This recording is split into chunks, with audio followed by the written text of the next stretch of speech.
Et bonjour à tous et bienvenue dans cette nouvelle vidéo Rift Band. J'espère que vous allez bien, moi ça va extrêmement bien. Et on se retrouve aujourd'hui parce que la semaine dernière a été pour moi un petit peu le baptême du feu pour commencer à jouer de manière compétitive à Rift Band, puisque j'ai eu la chance de faire un tournoi boutique le jeudi et d'enchaîner le samedi sur mon premier skirmish, tout simplement un skirmish à 21 joueurs où j'ai eu la chance et surtout la surprise de me hisser en top 8. Bref, avant de passer à la vidéo et notamment à la decklist et au périple un petit peu, les péripéties en tout cas de ce tournoi, je vous rappelle que vous pouvez d'ores et déjà liker, commenter et partager cette vidéo, voire vous abonner à la chaîne pour ne pas rater les prochaines. On remercie évidemment Oupi, le sponsor boutique de la chaîne que vous retrouverez du côté de Salange dans le 74 ou bien sur leur site internet oupi.eu. Le lien est évidemment dans la description, tout comme le lien vers la decklist, vers mon Instagram, et je vous propose de tout de suite passer à la decklist. Donc j'y suis allé sans trop de surprise, en tout cas sans trop d'originalité, avec une decklist Kai'Sa, puisque j'ai eu la chance quand même d'ouvrir Kai'Sa Overnumbered, bon non signé, et surtout d'ouvrir aussi la Kai'Sa Survivor. Donc je me suis dit, globalement, c'est le seul deck que je peux faire, Kai'Sa. Je ne vais pas m'en plaindre, hein, puisque c'est probablement le deck, un des meilleurs decks de la méta, en tout cas un des decks les plus puissants à l'heure actuelle. J'y suis donc allé avec cette decklist là que je vais essayer de vous présenter au mieux. Alors excusez-moi hein, si je dis des énormes bêtises, n'hésitez pas à me corriger d'ailleurs dans l'espace commentaire, hein. Je suis en phase de découverte, mais je suis très enthousiaste à l'idée de continuer à jouer à Rift Band parce que j'ai vraiment apprécié ce tournoi, j'ai apprécié toutes les subtilités du gameplay, toutes les possibilités du gameplay, en tout cas toute la souplesse du gameplay. Enfin on peut vraiment, c'est pas linéaire comme gameplay, on va vraiment pouvoir revenir de situation assez inconfortable, bluffer un petit peu, voire se faire bluffer par l'adversaire, tourner autour des cartes, tenter à des moments faire des petits coups de poker. Bref, c'est vraiment vivant comme gameplay. On a vraiment l'impression de jouer vraiment en se répondant face à face. Pas bon, alors je compare un peu à Lorcana, mais Lorcana, vu qu'on joue uniquement pendant son tour et on est passif total pendant le tour adverse, ça donne des fois des gameplays un peu plus linéaires où voilà, on met en place notre plan de jeu, on n'intervient pas pendant le tour adverse. Bref, là dans Rift Band, on peut plus intervenir et essayer de d'embêter les plans de notre adversaire. Bref, ça m'a vraiment plu tout simplement. Donc je pense que je vais refaire évidemment des tournois, je vais me plonger peut-être un peu plus intensément dans le set 2 qui arrive en février, puisque là ça va être les Noël et ensuite ça va être Noël pardon, et ensuite ça va être le début d'année. Bref, on va voir comment tout ça se goupille, mais voilà. Bref, pour revenir à la decklist, Kai'Sa du coup, fille du vide, donc c'est une des légendes les plus fortes à l'heure actuelle. Pardon, tout simplement en réaction, vous pouvez incliner votre légende et payer 1 de puissance. Au lieu de recycler une rune, vous allez tout simplement engager votre légende. C'est très fort, ça permet de jouer des spells qui ont un coût de puissance et de ne pas payer ce coût de puissance, et donc de continuer à accumuler des runes, à accumuler de la puissance pour jouer des spells. Bref, niveau runes justement, j'ai pris 7 runes et 5 runes de fureur et 5 runes mine, donc bleu, 7 rouges, 5 bleus. Alors ne me demandez pas vraiment pourquoi, hein, j'ai copié-collé globalement une decklist, surtout en termes de runes. Bon, je l'ai un petit peu retravaillé après jeudi, après avoir eu pas mal de conseils de pas mal de joueurs lors de mon premier tournoi. Donc 7 runes rouges, 5 runes bleues. Je pense que c'est parce que principalement les sorts qui ont de la puissance demandent de recycler des runes rouges. Donc c'est pour ça que il y a une rune de plus, une rune rouge de plus et une rune bleue de moins. Au niveau des lieux, j'ai fait très classique. J'ai pris globalement les 3 lieux qu'on voit un petit peu dans toutes les decklists Kai'Sa, et d'ailleurs je remercie beaucoup Kevin, Loïc et Jimmy hein, qui m'ont expliqué un petit peu comment jouer les Battlefield pendant le skirmish, parce que je jouais un petit peu ça n'importe comment, du coup j'ai appris, j'ai compris en tout cas que le Battlefield qu'on voulait mettre quand on débute la partie et qu'on ne sait pas ce qu'on affronte et qu'on ne sait pas non plus qui va être premier et deuxième joueur, c'est le Dreaming Tree, qui permet la première fois que vous choisissez une unité amie avec un spell de pouvoir piocher 1. Donc on va voir plus tard que c'est très fort parce qu'on joue beaucoup de petits spells. Quand on est premier joueur, on va plutôt jouer un Grove of the God Willow qui permet de piocher 1 quand on hold. Évidemment quand on est deuxième joueur, on est plus susceptible de ne pas tenir un champ de bataille, puisqu'on va devoir sans cesse reprendre les champs de bataille, donc ça va être plus dur pour nous de hold, donc vaut mieux éviter de jouer Grove of the God Willow. Et enfin, quand on est deuxième joueur, on va évidemment plutôt jouer la Void Gate, qui va nous permettre à nos spells et à nos abilities de faire 1 point de dégâts en plus, donc ça va nous aider évidemment à reprendre le board quand on est un petit peu derrière, quand on est second joueur. Au niveau du champion choisi pour jouer avec ma légende Kai'Sa, aucune surprise, je joue Kai'Sa rouge Survivor. Alors pour décrire un petit peu la carte, pour si jamais il y a des gens de l'Orcana qui ne connaissent pas du tout Riftband et regardent cette vidéo, c'est pour 4, donc le coût est ici, donc c'est une carte qui vaut 4, qui a 4 de might, donc 4 de force et 4 de vie, il y a une seule stat pour les deux, et surtout elle a Accelerate, ça veut dire que je vais pouvoir payer 1 de plus et 1 de puissance, donc ça veut dire que je vais devoir payer 5 et recycler une rune rouge pour qu'elle arrive redressée, et donc que je puisse jouer ma Kai'Sa et partir tout de suite à l'assaut d'un battlefield. Et pourquoi c'est important de pouvoir le jouer très vite et ne pas laisser trop le temps à l'adversaire de réfléchir? C'est parce que lorsqu'elle conquiert, donc lorsqu'elle va prendre un battlefield, vous allez pouvoir draw 1, et dans les decks Kai'Sa on veut piocher beaucoup puisqu'on a énormément de petits spells. J'ai la chance d'avoir ouvert une deuxième Kai'Sa Survivor, donc je l'ai mise dans le deck. Toutes les decklists n'en jouent pas forcément 2. Moi j'en ai choisi d'en jouer 2 parce que je trouve que c'est une carte très forte, et j'étais pas sûr de tout le temps bien jouer Kai'Sa Survivor, donc ça m'aurait embêté de me dire je joue hyper mal ma Kai'Sa et du coup je la perds parce que j'en ai pas de deuxième. À mon avis c'est arrivé plus d'une fois où je sacrifie un petit peu bêtement ma Kai'Sa, et du coup en avoir une deuxième dans le deck, ça pouvait d'une surprendre, et de deux pouvoir permettre de gommer un petit peu les erreurs de gameplay que je pouvais faire. Donc voilà, je me suis dit j'en ai 2, je vais en mettre 2, on verra bien ce que ça donne. Ensuite au niveau des spells à 1, très classique je pense, on a 3 Stupefy qui permet donc en réaction de pouvoir donner -1 de might à une unité, et donc jusqu'à un minimum de 1, si elle est à 1 vous pouvez pas la faire passer à 0, et de piocher 1. C'est évidemment très fort pour surprendre un petit peu, pour gagner un showdown où vous auriez des might équivalentes, mais ça peut aussi être intéressant lorsque vous avez un showdown qui est perdu d'avance et que vous êtes sur le Dreaming Tree. Vous pouvez tout simplement stupéfy une de vos bêtes, faire baisser encore sa might, c'est pas important, de toute façon elle va mourir, piocher 1 parce que vous avez joué un stupéfy, et piocher 1 parce que vous avez ciblé une de vos unités. Donc voilà, ça c'était assez intéressant. J'ai découvert ça aussi un petit peu pendant le skirmish, et ça m'a permis peut-être de m'améliorer en cours de tournoi, en tout cas de sortir de ce tournoi avec une compréhension du deck bien meilleure. J'avais ensuite 3 cleaves classiques aussi, ça permet de donner assaut 3 à une de vos unités. Ça permet notamment, vous le verrez plus tard avec le Darius, d'activer votre Darius tout de suite, de vous aussi pouvoir vous prémunir d'un gust quand vous affrontez du violet.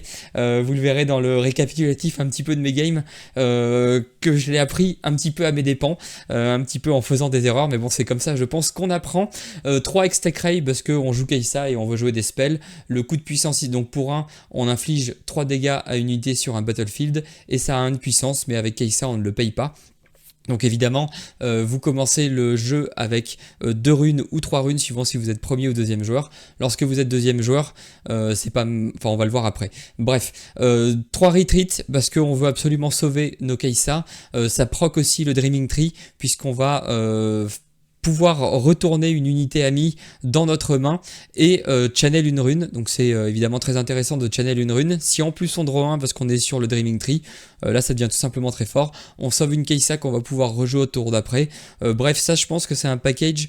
Alors peut-être que j'aurais pu mettre que 2 retreats parce que j'avais 2 Kai'Sa et du coup ça me permettait de pouvoir faire plus d'erreurs avec une de mes 2 Kai'Sa, là où en général quand on affronte une Kai'Sa on sait que lorsqu'il prend un champ de bataille il a souvent un retreat en main et du coup il va pouvoir remonter sa Kai'Sa en main.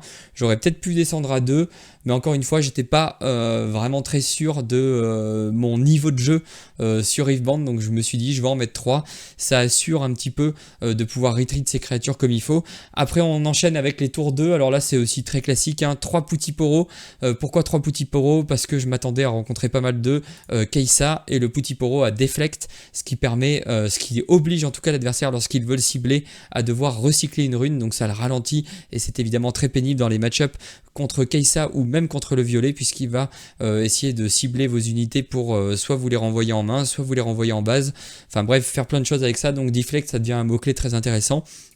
3 Ravenbloom Student, tout simplement parce que pour 2, c'est une créature qui a 2 de might, mais qui gagne +1 de might à chaque fois qu'on joue un spell. Vous l'avez compris, on joue énormément de spells dans Kai'Sa, donc c'est assez facile de faire grossir son Ravenbloom Student. Juste si on joue un cleave dessus, elle gagne +4, elle passe à 6, ça peut devenir assez intéressant. Autre spell que j'avais dans ma decklist, c'est évidemment 3 Falling Star, puisque là vous allez pouvoir cibler des créatures qui ne sont pas dans un champ de bataille, vous allez pouvoir cibler les créatures en base. Par contre, ça a un coût de puissance de 2, donc vous allez quand même devoir recycler une rune, même si vous activez votre habilité de Kai'Sa.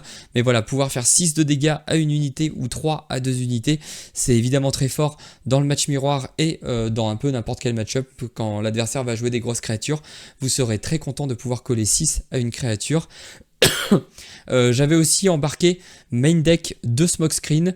Alors me demandez pas trop pourquoi, j'avais vu la decklist, en tout cas j'avais vu les matchs de Alan ZQ1, le champion de TFT, je suis plus sûr des lettres à la fin, mais lui il jouait 3 smokescreen dans ses parties, j'avais trouvé ça assez intéressant et assez fort, donc j'en avais mis 2, j'en ai une dans mon side deck, mais on en parlera plus tard. Un Watchful Sentry, je pense que j'aurais peut-être pu mettre deux Watchful Sentry pour avoir plus de chances d'avoir un tour 2 à jouer lors de mon premier tour. Mais vu que j'ai choisi de rentrer une deuxième Kai'Sa, j'ai coupé un Watchful Sentry. Je sais pas si c'est très bien pourquoi j'ai coupé le Watchful Sentry plutôt qu'un des deux autres, tout simplement parce qu'il a qu'un de might. Alors oui, il fait piocher, j'ai l'impression quand même que Kai'Sa ça pioche assez facilement, donc je m'étais dit on va tenter avec un seul Watchful Sentry, j'en prends un en sideboard si jamais ça se passe pas très bien en partie, si jamais je sens que j'ai jamais mes tours 2, j'en re-rentrerai un et on verra ce que ça donne. On passe au tour 3. Un seul tour 3, Void Seeker.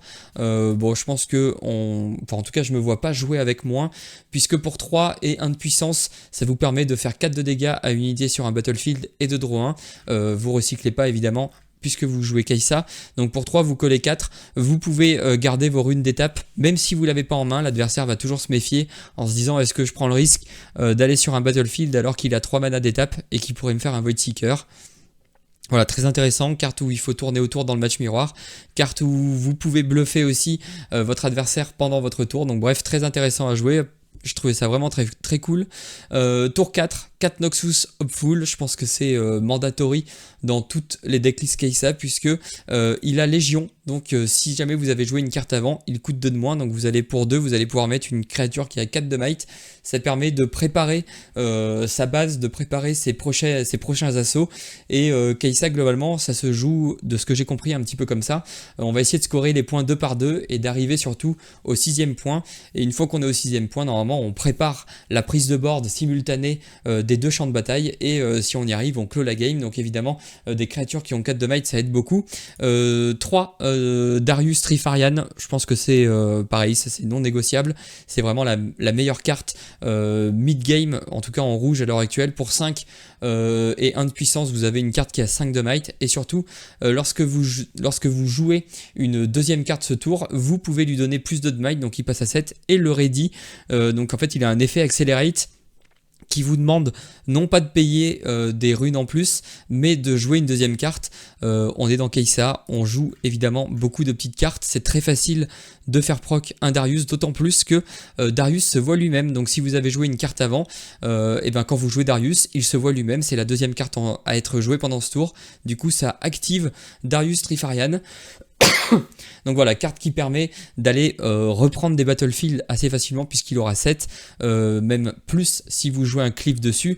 Globalement vous jouez votre Darius, vous lui jouez cleave dessus, il passe à 10 de might, il est redressé, il peut attaquer, ça fait très mal. Bref, ça va vous aider à arriver au sacro-saint 6 points de victoire, et ensuite tout repose un petit peu, dans les parties en tout cas serrées, sur Thousand Tailed Watcher, plus simplement appelé le Watcher. Pour 7 et 1 de puissance, une créature qui a 7 de might, qui s'accélère pour 1 et 1 de puissance, donc vous allez payer 8 et recycler 2 bleus, vous pouvez pas activer votre pouvoir puisque c'est une créature, et lorsque vous le jouez, vous donnez tout simplement moins 3 de force à toutes les créatures adverses, jusqu'à un minimum de 1, mais voilà, ça va vous permettre de le jouer en accéléré, de donner -3 à tout le monde et de pouvoir aller conquérir 2 Battlefield. Donc ce qui est aussi important avec Kai'Sa, enfin en tout cas ce que j'ai compris en regardant des matchs et en jouant, c'est qu'il ne faut pas hésiter à retreat vos créatures, c'est-à-dire à les ramener en base pour ensuite les renvoyer là où ça vous est favorable, ne pas les laisser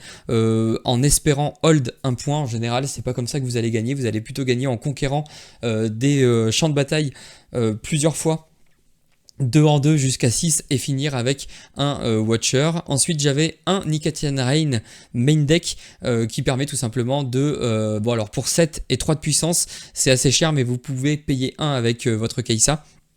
C'est le spell signature de Kai'Sa qui vous permet de faire ça 6 fois et de coller 2 de dégâts 6 fois à des unités adverses. Donc vous allez pouvoir nettoyer le board, potentiellement nettoyer 2 grosses créatures qui auraient 12 de might cumulés, ou alors nettoyer plein de petits boards. Je l'ai mis main deck, j'en ai mis un main deck parce que je me disais il y aura peut-être des victors. C'est pas un deck qui est forcément très cher et vu qu'on a un peu de mal à trouver les cartes, je me suis dit il y aura peut-être pas mal de victors. C'est bon, je pense, dans le match miroir contre Kai'Sa. C'est bon contre les decks Aurora, enfin j'avais l'impression que c'était bon contre les decks Aurora. Donc je me suis dit un en main deck, un en side deck et on verra ce que ça donne. Et enfin petite deck tech qui m'a été suggéré par Kevin et je pense qu'il a parfaitement raison, c'est de rentrer un Mundo main deck notamment. Pourquoi? Parce que Mundo c'est une carte qui a 6 de might pour 8 dont 2 de puissance. Sa force, sa might augmente en fonction du nombre de cartes que vous avez dans votre défausse, et au début de chaque beginning phase vous allez recycler 3 cartes de votre défausse. Donc en gros quand vous jouez votre Mundo il va souvent être assez gros puisqu'il va avoir 6 de might plus le nombre de cartes que vous avez dans votre trash. Ça va globalement monter vous allez souvent avoir des Mundo qui ont 13, 14, 15 voire 16 de might. C'est évidemment très fort, vous allez pouvoir le jouer sur un battlefield que vous occupez et avoir un petit peu une manière alternative de gagner. Si vous n'arrivez pas à gagner avec vos Watchers, vous pouvez toujours prendre un battlefield et jouer un énorme Mundo dessus. Kai'Sa en face, globalement elle n'arrivera pas à enlever votre Mundo, ou alors enfin si, elle pourrait l'enlever mais ça va lui demander beaucoup de ressources. Donc en général ça peut vous permettre de hold le 8e point si jamais c'est un petit peu serré.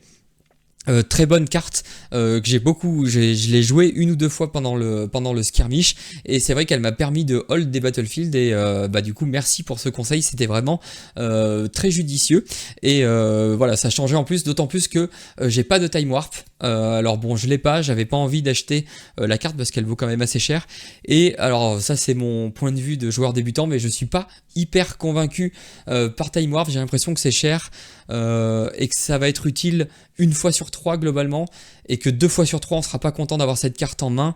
Elle coûte très cher, donc elle va, si vous la trouvez en début de partie, elle va vous coller aux mains, vous coller aux doigts pendant longtemps, et du coup je m'étais dit bon, je l'ai pas, c'est pas très grave, je l'aurais eu, je l'aurais peut-être testé, je l'ai pas, c'est pas grave, je pense que je peux m'en passer. J'ai perdu une game contre une Kai'Sa sur un time warp. Je me suis en effet rendu compte que ça pouvait être très fort lorsque vous arrivez à hold à 6 à en tout cas conquérir à 6 et avoir tout votre mana d'étape et pouvoir faire un time warp et gagner instantanément. Bref, je verrai si jamais j'en achète une plus tard, mais pour l'instant j'en ressens pas vraiment le besoin. En sideboard, j'ai fait un petit peu avec ce que j'avais et sans avoir une pleine maîtrise de comment on side comme il faut. Pourquoi? Parce que je connais pas non plus tous les match-up. Je savais globalement qu'il fallait mettre des thermobeams pour contrer les decks Aurora, donc j'en ai mis 2. C'est un spell qui, pour 5 et 2 de puissance, permet tout simplement de tuer tous les équipements. Dazzling Aurora est un équipement, donc on peut essayer de réagir à un Dazzling Aurora le plus vite possible avec un thermobeam. Ça m'a servi une fois, ça m'a pas fait gagner la partie. On en parlera juste après, mais bref, j'ai bien fait quand même de les mettre. J'avais mis un Lecturing Yordle parce que quand on est deuxième joueur, on a 3 de runes, et moi j'avais tenté le pari de jouer des tours 2 avec un Hextech Ray, mais je m'étais dit si jamais c'est du grand n'importe quoi et que j'ai besoin d'avoir un Lecturing Yordle, je vais en mettre un dans le sideboard au cas où. J'avais évidemment Smokescreen et Watchful Sentry au cas où mes choix étaient un petit peu douteux. Un deuxième Mundo pour les match-up Kai'Sa où j'hésitais pas à enlever un smokescreen pour rentrer un deuxième Mundo, un deuxième Ikatain Rain, pareil pour les match-up où je pense qu'on va m'emmener un petit peu dans le late game, et un Checked Power pour essayer de détruire un petit peu des grosses créatures, notamment après un ou plusieurs coups d'Aurora qui auraient été mal maîtrisés de ma part. Je m'étais dit qu'un Checked Power ça pouvait me permettre de nettoyer un petit peu le board. Voilà, je vais maintenant passer au récapitulatif un petit peu de mes rondes pour vous expliquer un petit peu comment ça s'est passé. J'ai pris des petites notes parce que c'est pas facile de se rappeler de tout. Globalement, je commence le tournoi, ronde 1, énormément de chance. Bye, on est 21, ça tombe sur moi. Écoute, je prends. Ça me permet d'avoir une première victoire et je m'étais déjà dit, au moins je finirai pas en 0 victoire, j'aurai au moins cette pseudo-victoire, mais je crois que c'est plutôt pas mal au niveau résistance puisque ça donne quand même un sacré coup de pouce en termes d'égalité. Je crois qu'on est quand même bien avantagé d'avoir un bye plutôt que de gagner contre quelqu'un qui lui finirait en bas du classement. Bye au premier tour, en plus ça me permet de perdre non pas le premier round, mais au minimum le deuxième round, donc de perdre contre des gens qui ont déjà gagné contre des personnes, et donc augmenter encore un peu ma résistance. Donc tout était parfait sur ce bye round 1.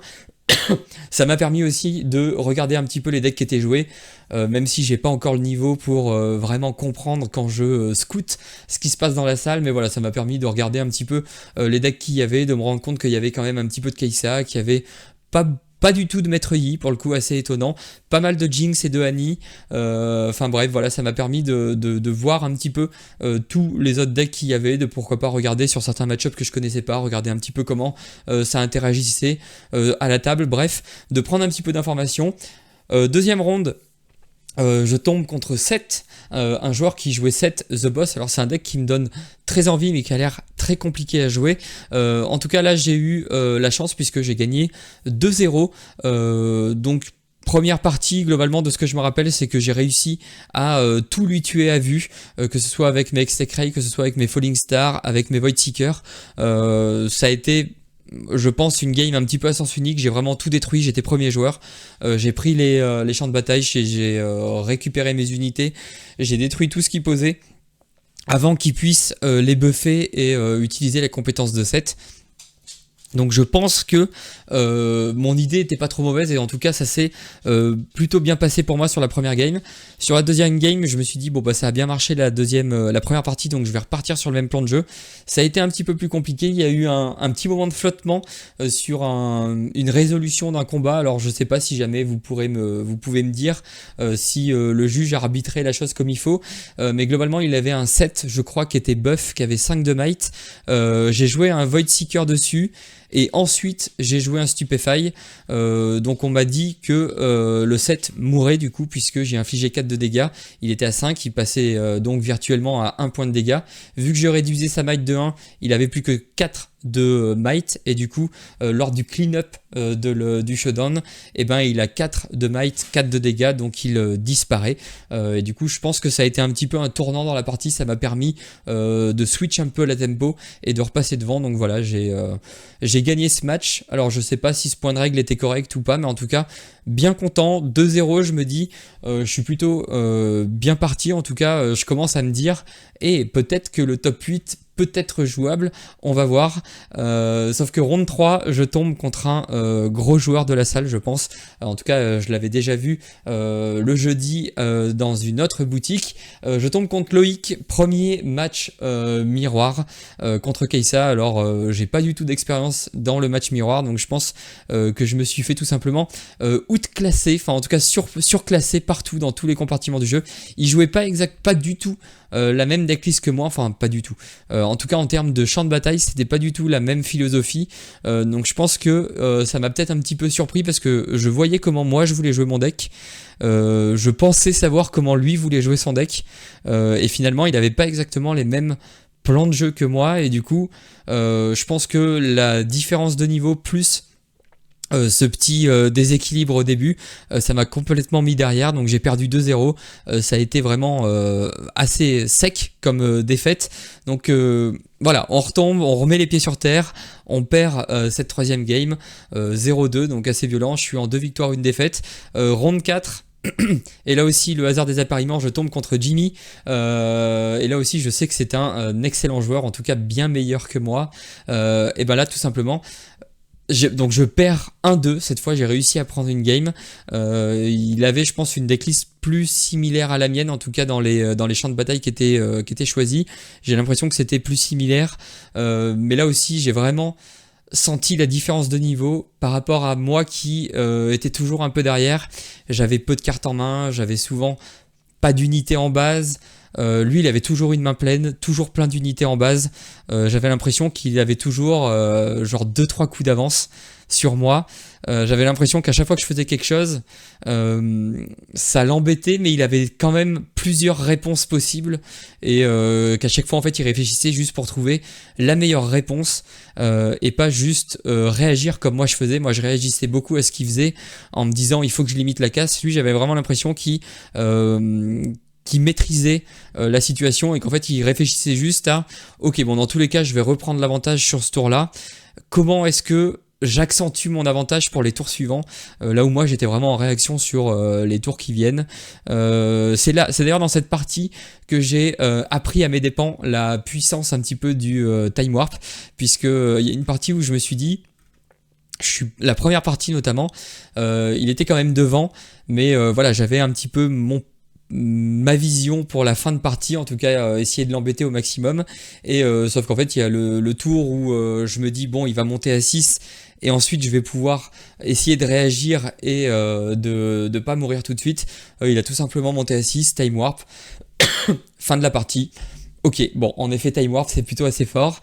Deuxième partie, je la gagne, je sais plus exactement comment, je crois que j'ai un petit peu de chance sur un watcher, il peut pas y réagir, du coup, je remporte cette partie-là. Et la dernière partie, de ce qu'on a vu, parce que j'ai essayé de débriefer un petit peu avec mes adversaires à la fin des parties pour savoir si il y avait des moments où ils avaient vu des gros misplays de ma part. Il a eu la gentillesse de m'expliquer pas mal de choses, tout comme Loïc, tout comme Kevin, de m'expliquer pas mal de choses à la fin de la partie, et notamment il y a un moment, mais je m'en étais rendu compte pendant la partie, j'ai vraiment mal joué. En gros, il a une créature à 4 sur Void Gate. Moi en main, j'ai Hextech Ray et Void Seeker. Il a retreat sa Kai'Sa au tour d'avant, donc je sais qu'il a Kai'Sa en main, mais j'oublie tout simplement que Void Gate permet d'avoir un dégât bonus supplémentaire, et du coup, pour détruire sa créature à 4 de might, j'utilise Void Seeker, donc je pioche, et le tour d'après, évidemment, il joue Kai'Sa, il vient sur Dreaming Tree ou sur l'autre lieu qu'il y avait, et je me retrouve bête avec mon Hextech Ray en main. Je me dis, bah, c'est complètement con, si j'avais fait l'inverse. Parce que là, je me rends compte que Void Gate permet de faire un dégât de plus, et je me dis, bah en fait, fallait pas que j'utilise mon Void Seeker, fallait que j'utilise mon Hextech Ray. Et je pense que ce moment-là, en tout cas, il a permis vraiment de faire en sorte qu'il s'envole, de vraiment être loin derrière pendant tout le reste de la partie, et tout simplement de m'incliner 2-1, du coup, sur la 4e ronde. Donc là, je suis en 2-2. Je me dis, j'ai eu un bail, j'ai perdu contre 2 des 4 meilleurs joueurs de la salle. Donc je me dis, bon, le dernier match peut avoir son importance. Et je tombe contre un joueur de Jinx. Jinx Violette, donc c'est pas forcément ce qu'on voit le plus souvent, et surtout j'avais eu la chance de le jouer le jeudi soir lors de mon premier tournoi. J'avais un petit avantage psychologique puisque j'avais joué le match-up et j'avais gagné 2-0.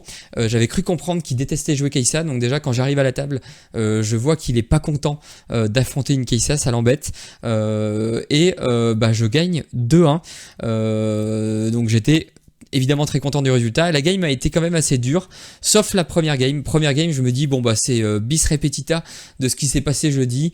Je détruis à peu près tout. Je fais mon plan de jeu, je score 2 par 2, je fais revenir mes unités quand j'en ai besoin. Ça se passe bien, je gagne la partie. Deuxième game, par contre, c'est pas du tout la même. Là, c'est ultra serré. De mémoire, on est à 7 partout. 7 points de victoire partout, donc là il faut soit hold un champ de bataille, soit conquérir les deux. Donc moi il arrive à m'empêcher de conquérir les deux champs de bataille. Il a énormément de runes d'étape, enfin de runes au début de son tour. Au début de son tour, il joue Jinx. Donc en fait moi j'ai peur de vie Ride the Wind, mais en fait c'est pas vraiment ça qui m'a tué sur cette partie là, parce que si je dis pas de bêtises, de mémoire, en gros il a réussi à piocher 2 fois avec, en gros il y avait un champ de bataille vide, fallait qu'il prenne le champ de bataille que j'avais pour pas que je hold, et je me disais bon, ça va être quand même compliqué pour lui de récupérer le champ de bataille et de venir prendre le deuxième champ de bataille, sauf qu'il y est arrivé. Il y est arrivé en plus plutôt de manière assez classe. Enfin, c'est là où je me dis que Rift Band, il y a vraiment un truc qui est vraiment cool. Il y avait le lieu où quand on conquiert ce lieu, on discard et on draw. Lui, il avait un travelling marchand. Du coup, au début de son tour, vu qu'il est Jinx, il pioche 2 cartes. Il trouve son travelling marchand. Il joue travelling marchand. Il arrive à faire Ride the Wind pour venir prendre le champ de bataille où on discard et on draw. Du coup, avec travelling marchand, il discard et il draw, donc il pioche un de plus. Il pioche une deuxième carte avec l'effet du lieu. Il pioche une troisième carte parce que il a déjà 7 points, donc conquérir le point ne lui rapporte pas de points supplémentaires, donc il pioche. Il trouve un stacked deck, et sur le stacked deck, il trouve une unité qu'il peut accélérer. Alors de mémoire, c'est Légion Rearguard, j'ai marqué. Légion Rearguard, du coup il joue sa Légion Rearguard, il est en accéléré, il prend le deuxième champ de bataille et il conquérit du coup les 2 champs de bataille, il score son 8e point, je perds la deuxième partie. Tension maximum sur la 3e partie, du coup je me dis oula, ça peut être très compliqué.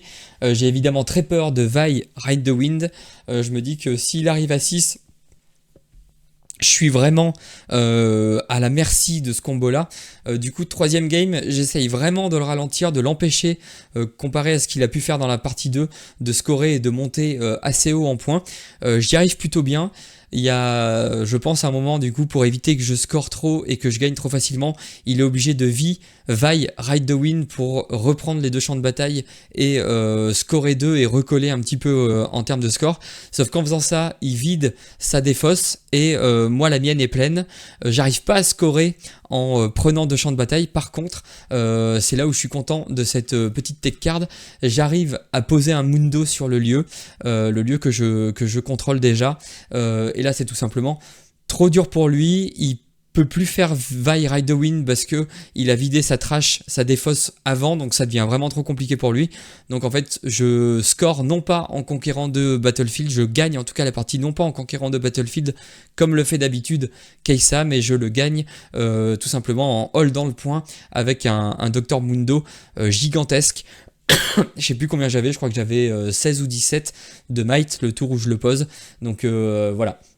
Ça m'a permis de gagner cette partie. Ouf, 3 victoires, 2 défaites. Je me dis que je suis en ballottage en tout cas pour passer en top 8. Je sais que les 3 tables de devant moi ont fait draw à la dernière. Donc il y a de base, il y a 6 personnes déjà qualifiées en top 8. Je suis à la 2e table, donc la table numéro 5. Donc je me dis normalement j'ai gagné la partie. Je devrais être dans le top 8. En tout cas, ça dépend évidemment de ce qu'ont fait les adversaires que j'ai pu battre. Stress maximum surtout, que bah, je suis pas sûr. Voilà. Et puis je commence à y croire en fait, tout simplement. Je me dis, bon, j'ai fait 3 victoires de défaite, peut-être que je peux me qualifier en top 8.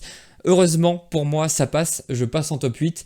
Donc pour moi en fait tout simplement à partir de ce moment là l'objectif du tournoi est atteint. Je dis pas que je me déconcentre parce que du coup il y a toujours une partie de moi qui se disait bon c'est un top cut maintenant, hein, tout peut se passer, on peut gagner 3 parties et gagner le skirmish.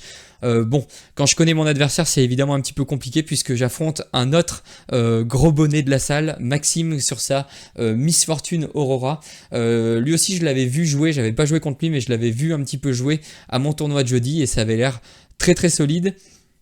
En plus il a gagné contre Jimmy qui lui m'avait complètement explosé, donc je me dis bon je tombe contre quelqu'un qui a gagné une personne qui m'a déjà battu, ça va être très compliqué.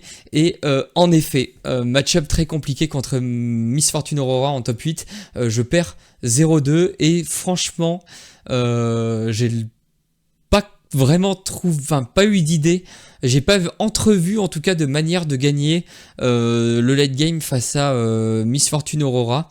Première partie, bon bah j'ai pas mes thermobeams, donc je sais que ça va être compliqué à partir du moment où il touche son premier Aurora.